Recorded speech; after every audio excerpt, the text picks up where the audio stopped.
In other words, the efficiency of using human labor to produce value has increased at the expense of the efficiency with which we use energy.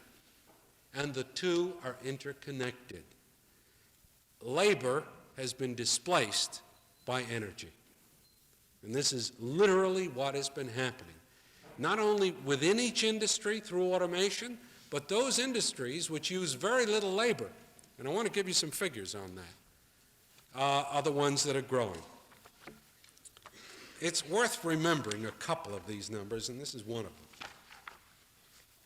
them. Not long ago, I did a computation of the value added per unit of energy burned.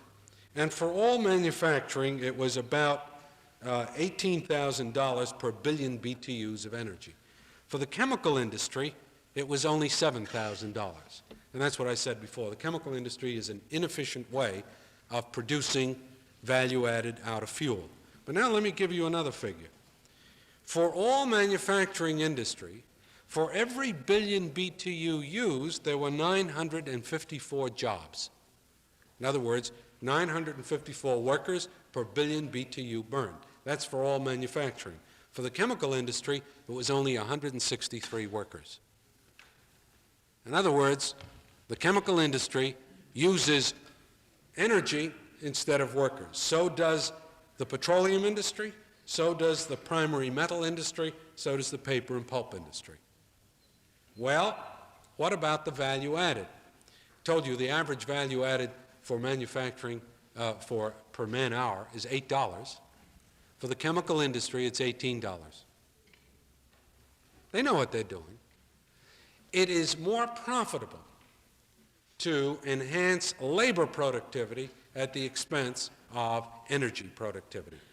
In other words, you can make more money. It's cheaper to use a BTU or an electron than it is to use a human being. Also, the electrons come to work every Monday. They don't go on strike. They don't talk back. And it's a lot neater. And what I'm telling you is a fairly serious thing. The title of the talk was, What Price Energy? Well, one of the costs of using all this energy is the displacement of human labor from the economic enterprise and making the economic enterprise vulnerable to the shortage of energy. And one of the very interesting things about the energy crisis was that it was something of an engineering test of this system. See, here's a system in which we have done ridiculous things with our resources for the sake of squeezing human labor out of economic activity. And why? Because this enhances profitability.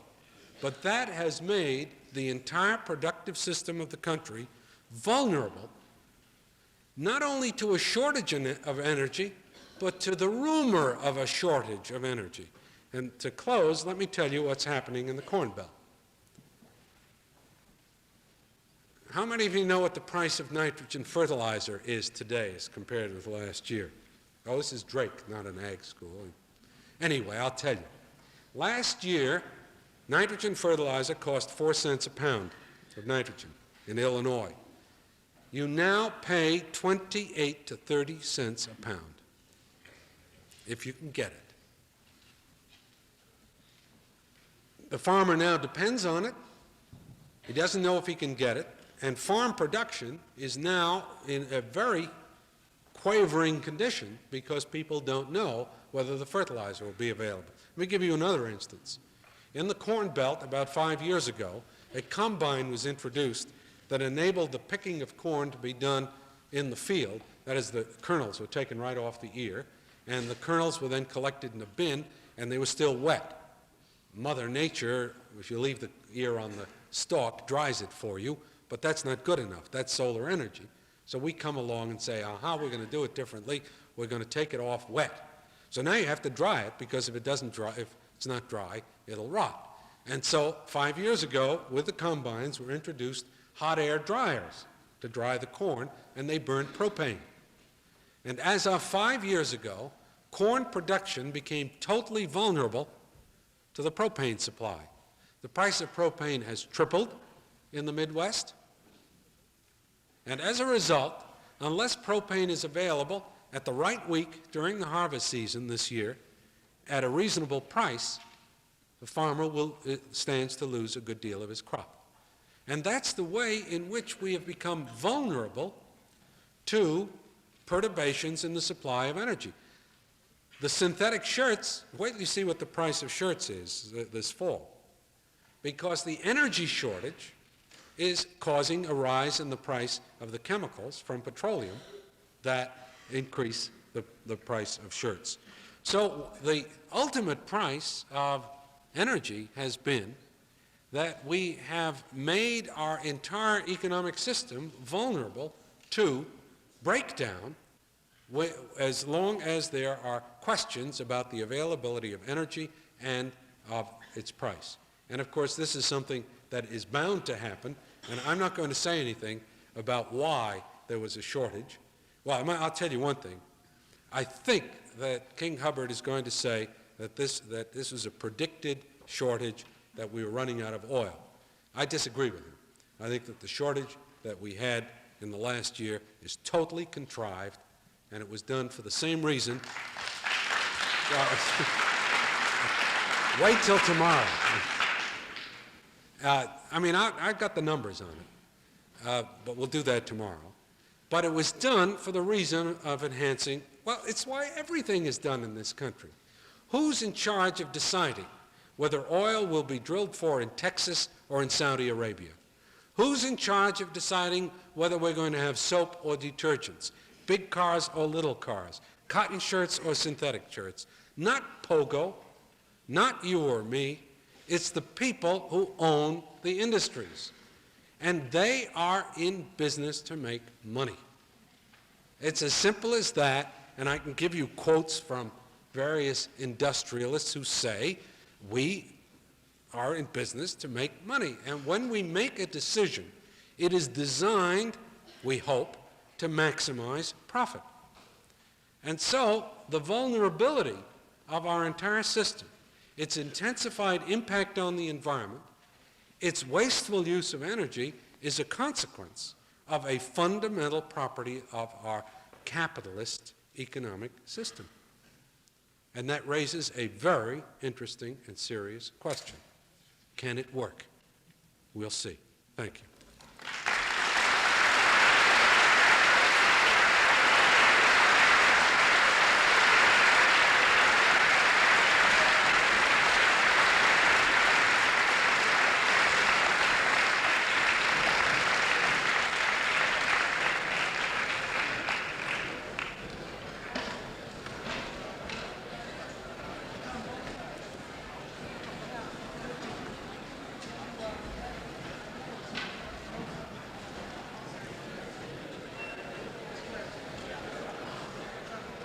I'm sure that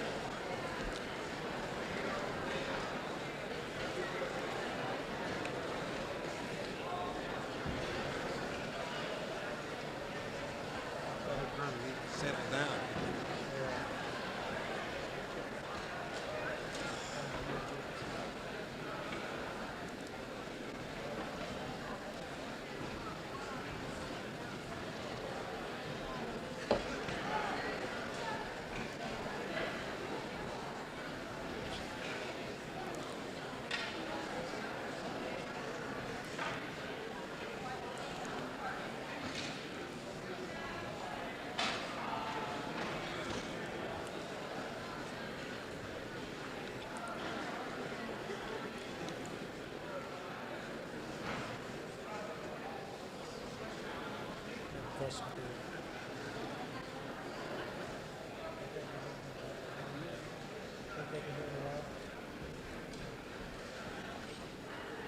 I'm sure that you have all found that Dr. Commoner's lecture is very interesting and thought-provoking. And so at this time, if you have any questions, we ask that you write them down on the card that you were given. And members of the Angel Flight will collect the cards at the ends of the aisle. And the questions will be addressed via the microphone in the back of the auditorium.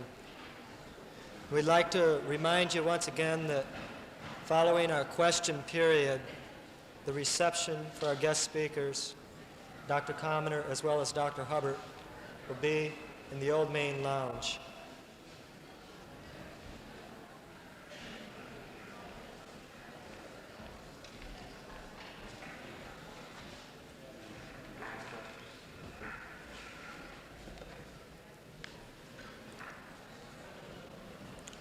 Oh, you can even raise your hand, I don't care.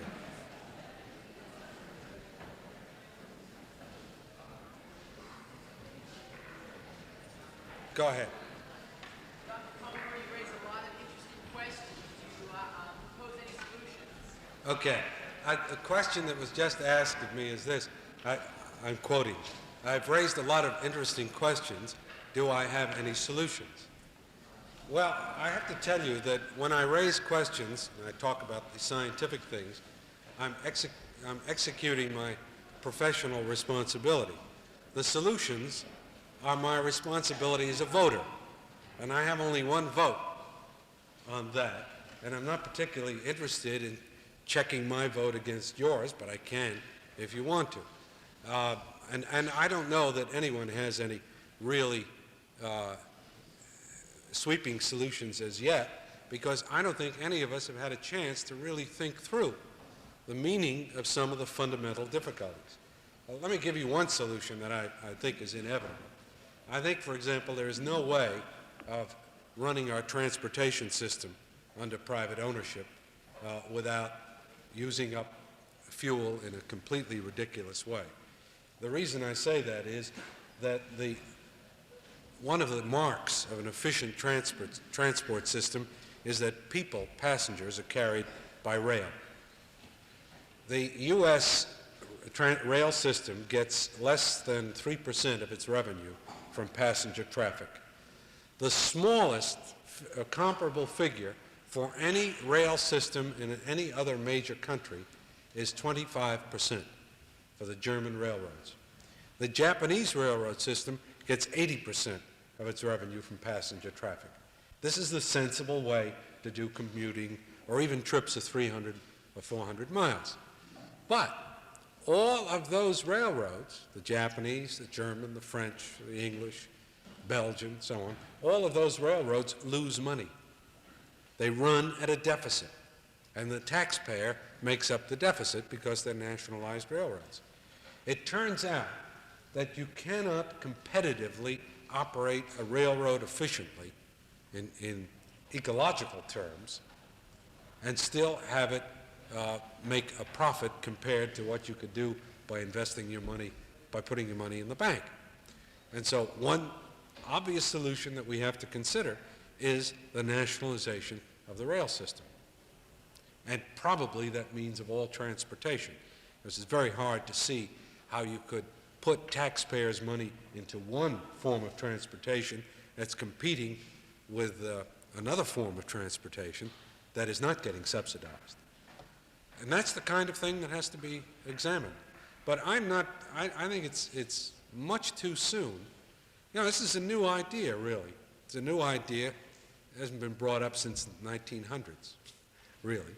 That the other day, well, Lincoln Steffens' a new biography has been written about Lincoln Steffens and made me think of it. It was at the turn of the century that people saw serious problems in the way in which the private enterprise system has been working.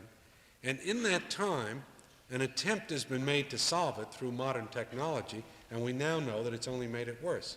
So I think the time has come to re-examine that. Dr. Commoner, Yeah. if you don't mind, I think we would prefer to have questions channeled back here. Oh, I see. Go ahead. I'm with you. Hear the question as well as the answer. Shoot. Do you necessarily see conflicting responsibility between maximizing corporate earnings for shareholders and preserving a clean environment for future generations? And if so, how can corporate executives resolve this conflict? Well, the first part of the question, do I see a conflict? The answer is yes. And I think in the closing circle, I put forward the following idea, that every effort to reduce environmental impact inevitably reduced labor productivity. The reason is that the expenditures, for example, on environmental controls, don't yield any increased product. You put a smokestack on the plant, it doesn't increase the number of beer bottles that you sell. So it inevitably reduces labor productivity, and that's now been confirmed. A number of economists have looked at it, and it seems to be generally true. Now, it is my understanding that a growing labor productivity is essential to the well-being of any private enterprise. In fact, a few years ago, when the rate of increase in labor productivity slacked off a few tenths of a percent, Mr. Nixon appointed a commission to investigate what was going wrong. And so there is a very serious question about it. Another reason for the incompatibility is this. Different parts of the productive system, let's say the ecosphere, operate at different natural rates. So, for example, you can get 7 times as much biological product out of an acre of marsh as you can out of an acre of alfalfa. That means that if you want to, or do it more easily, an acre of Iowa corn land will produce a lot more without getting into ecological trouble than an acre of my farm in the Ozarks, which has a very low productivity. And if I tried to get a big yield out of that acre in the Ozarks, I'd wreck it. So if we want to operate and get the benefit of both acres of land, we have to accept the idea of a big differential in the rate of return. Well, I can tell you that acre in the Ozark will not yield a rate of return equal to the bank interest rate. So why would anybody do that? That's what's known as marginal land. That's why, for example, dairying is essentially wiped out in western Massachusetts, because they can't compete with the cost of milk brought to Massachusetts from Wisconsin, burning gasoline all the way. Now, what's the result of that? The result is you're burning gasoline all the way, but also the total milk production in the country has gone down. I don't think it's gone down. What I mean is the total capacity for producing milk is not as great as it was. For example, if we could take all the marginal land in the country and have it operate at the low ecologically sound rate of production, you could increase agricultural production in the United States a great deal, but you could not do it at a profit. There's just no way. So I think there is an incompatibility. Now, the second part of the question, what can corporate managers do about it? I haven't got the foggiest idea. I really don't know. I think it's a big hang-up. And it's so serious a problem that I think, incidentally, there is a letter, an op-ed piece in today's New York Times by a conservative businessman, which says exactly what I have just said.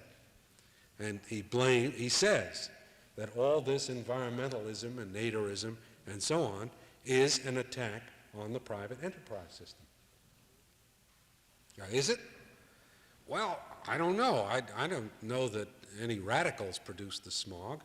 It was the cars that produced it, you know. You may say, well, this is an opinion, and I could be wrong. And incidentally, there are economists that are trying very hard to see how the private enterprise system could hack it. And there are ways. For example, by passing the extra cost along to the consumer. That'll work, except that when you do that, you're simply worsening the economic inequities in the country. Because anytime you pass the cost of food, let's say, along to the consumer, it's a tax on the poor. And we see this over and over again.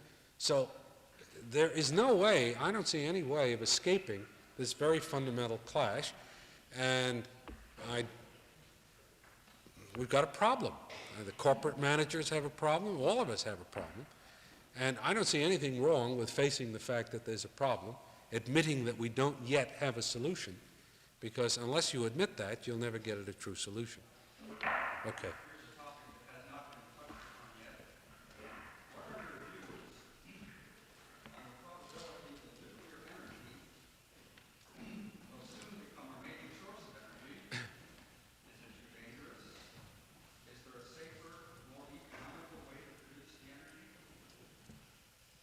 Well, I'll make a crystal ball prediction. How's that? I think that it is very likely that the entire nuclear reactor program will be scrapped. And probably, I'm making a factual statement. The reason why it will be scrapped is that it cannot go on for more than 25 years anyway, because it will run out of available uranium at that time.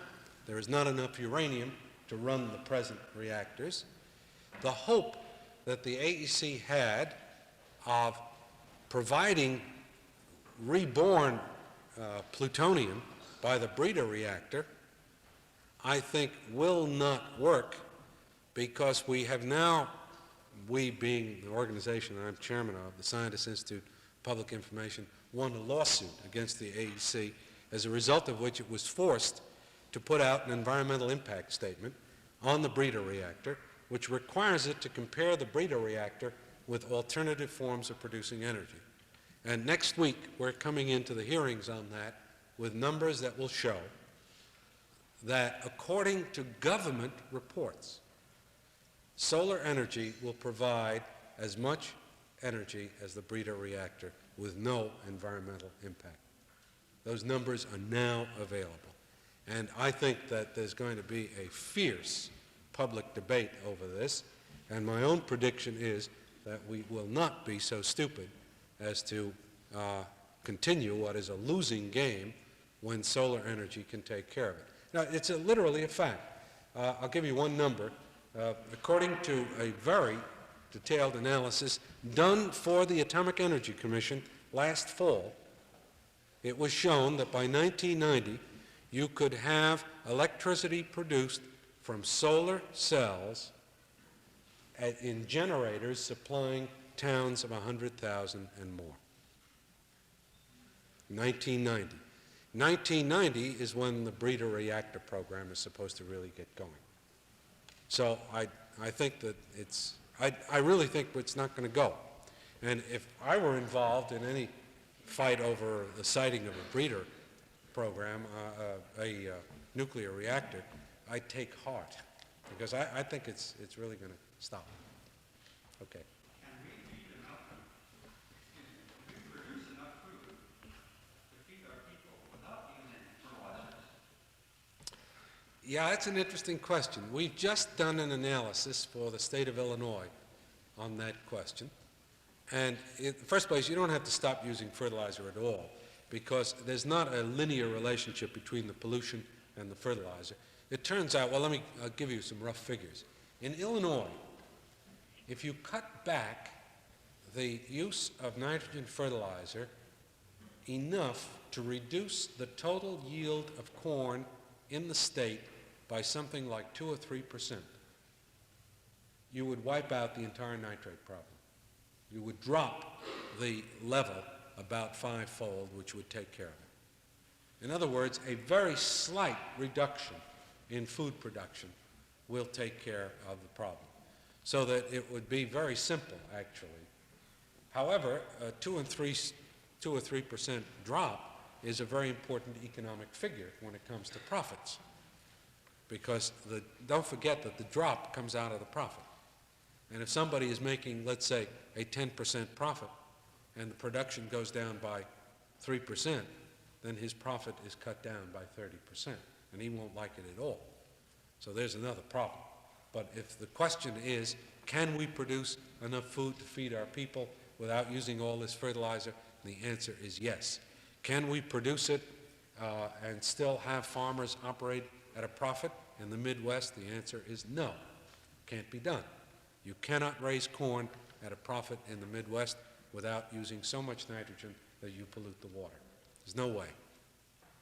Is there a solution to that? Yes.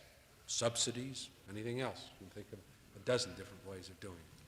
The other side of it is that it's also possible to return nitrogen to the soil in other ways, by using manure, by using sewage, and that is beginning to be done. The first big feedlot operation that's selling manure has just opened up in Ohio. And that will cut out the use of nitrogen fertilizer.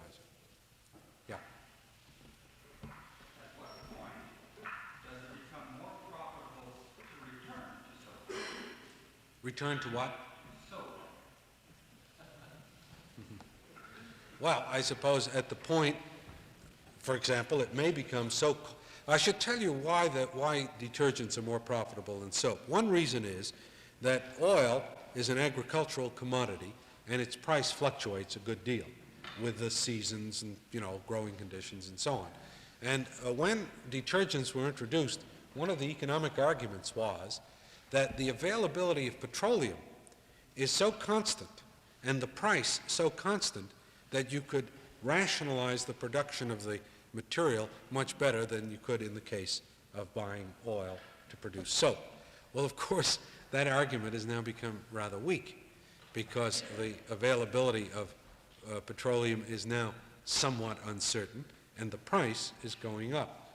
And it may well be that the price of detergent will get that high. But there are problems. See, the present washing machines have been redesigned for use with detergents. The present washing machines, unlike the pre-war ones, are single tub, and they filter the dirty water through the clothes. That's literally true. Watch what happens when the water drains out. Clothes go to the bottom, and the water passes through the clothes. And a chemist, of course, is horrified at that. You're taking the dirt and filtering it right through the clothes. Well, the reason you can get away with it with detergent is that the dirt is so finely dispersed that it goes right through the clothes. So if we go back to soap, it probably would be a good idea to redesign the washing machines and have some kind of an arm or an extra basket that just holds the clothes up and drops the water out from underneath. Because when soap washes, there are particles that can get caught in the clothes. Yeah. I'd like to suggest that we take 2 more questions and then wrap. Okay. Can we use the profit motive to encourage energy conservation and other steps that will help protect the environment? Well, again, the question is, what is the alternative to energy? And in many cases, the alternative to energy is human labor. So, for example, if we stop using as much synthetic fabric as we do cotton, there will have to be more labor put into the production of fiber, because cotton takes more human labor than producing synthetics, which go in, these very complicated plants with just a few workers in it. So the question is, can the private enterprise system function with a reduced labor productivity?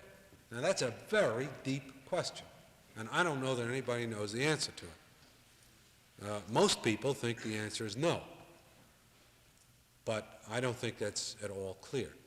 So I don't really see any clear answer. No, I don't know any way of making energy saving more profitable. In the Holiday Inn, there's a sign on the door. It says, "Save a watt." They want me to turn the light off. But I looked around to see how the darn place was heated. And, it's heated in ways, for example, there seemed to be an electric heater in the room. I didn't look at it too closely, but this is very often true because electric heating systems are cheaper to install than any other kind. Well, electric heating systems waste about 3 times, they waste about 2/3 of the fuel that's used to produce the heat. Because, see, a lot of that heat is given off on the wires running from the power plant to the hotel.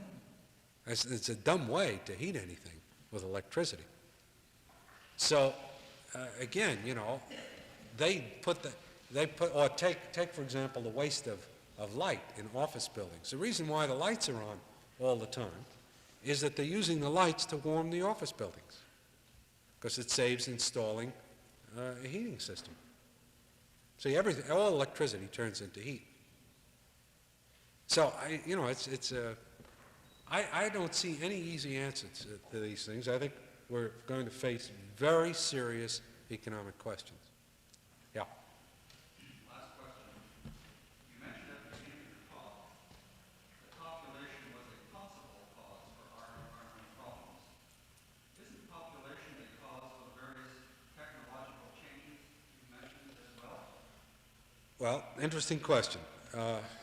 Have we switched from soap to detergents because there are too many people? Now, sometimes it's argued, yeah, the reason why we switched is that we now have more people and we don't have enough fat to make soap. That's not true. We now export enough fat to replace all the detergents that we make. I don't know of anything that we have run out of because of the 50% rise in the population since World War II. I don't know of anything at all. So I don't think that you can account for technological change because the population has gone up. Maybe only in the development of disposable diapers. Thank you.